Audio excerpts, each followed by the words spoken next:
Chinese state media on Tuesday rather unsubtle decided this would be a good time to chat with a panel of experts about the possibility of using an electromagnetic pulse weapon, EMP, against American ships that enter portions of the South China Sea illegally claimed by Beijing.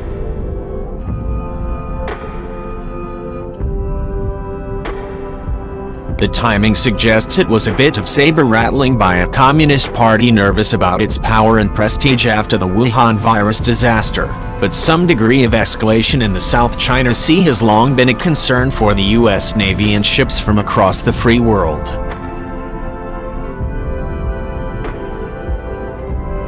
To put it bluntly, an EMP strike on U.S. warships would involve detonating a small nuclear warhead above them, but China's state-run Global Times threw in some speculation about low-energy laser devices to keep their saber from rattling too loudly.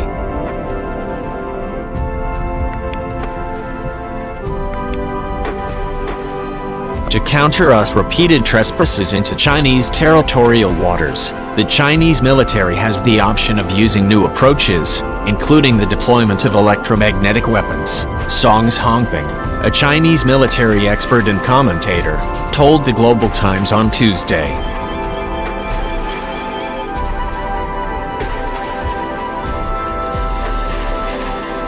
Firing at US warships is not a good choice unless the US fires first, and that would result in the start of a China-US military conflict, Song said, noting that bumping into US ships might also not be a good counter, as lessons have been learned from the Black Sea bumping incident between the Soviet Union and US in 1988.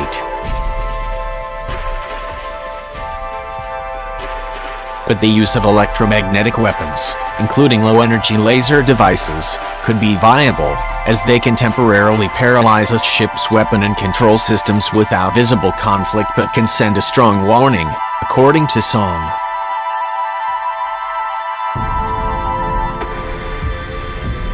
Electromagnetic weapons can emit electromagnetic waves that can potentially jam electronic devices of target vessels and will not cause casualties, military observers said.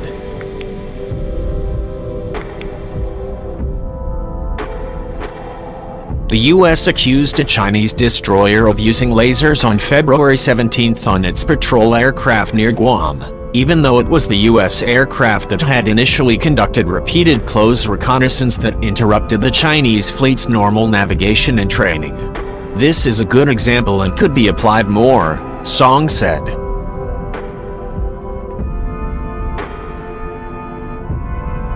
This is almost as dishonest a framing of the February laser incident, and others like it, as the Chinese fairy tale about a U.S. Army lab developing the coronavirus.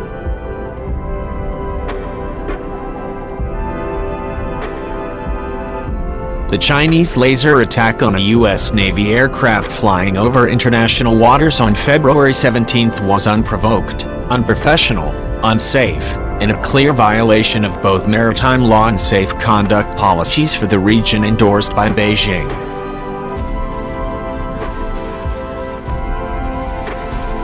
These EMP threats were prompted by the most recent series of U.S. Freedom of Navigation operations, FONOP, in the South China Sea, which essentially involves sailing through waters claimed by China to demonstrate that international freedom of navigation will be protected.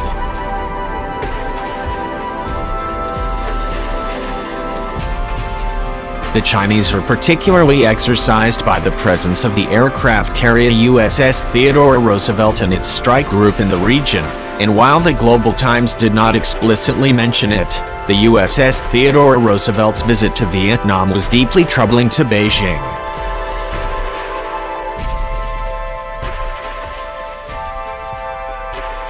This is the third time in just a week US warships are known to have trespassed into the South China Sea. US-guided missile destroyer McCampbell on March 10 trespassed into China's territorial waters in the Zhisha Islands. An amphibious assault ship America and littoral combat ship Gabrielle Gifford sailed in operations in the South China Sea on Friday, the Global Times complained.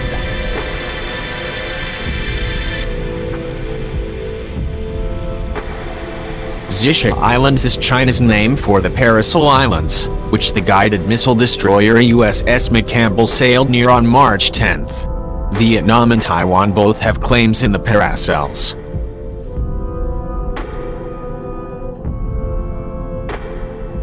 The Chinese People's Liberation Army, PLAR, claimed it warned the American ship to leave, while the U.S. Navy said the ship completed its security and stability operations normally.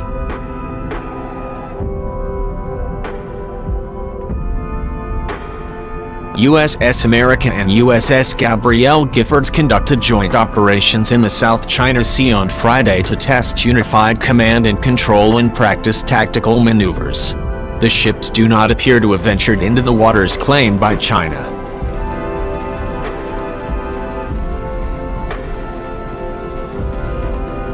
By combining America's lethality provided by the Navy Marine Corps team with the speed and maneuverability of a literal combat ship, we're forging new ways to operate together in one of the most important regions in the world, Expeditionary Strike Group 7 Commander Rear ADM Fred Catcher said.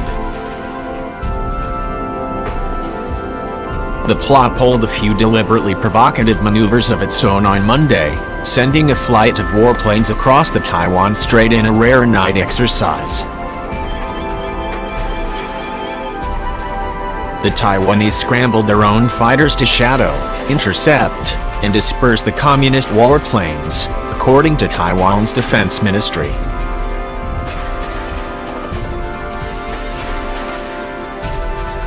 The South China Morning Post quoted analysts who said Beijing wanted to send one of its periodic threats to Taiwan while also demonstrating the coronavirus epidemic has not weakened the plot.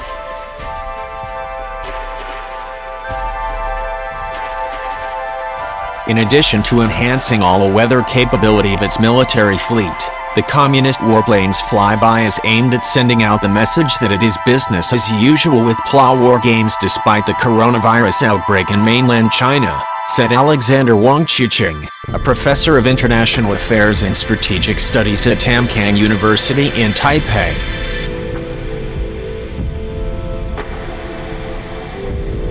He said the PLA's night trail was also aimed at testing the response of forces such as the United States and telling them that the mainland's Air Force can carry out nighttime combat operations. Of course, it is also aimed at intimidating Taiwan, Wang said. The Global Times portrayed the night exercise as a warning to Taiwan that will become more frequent if secessionist forces remain stubborn and continue their secessionist activities.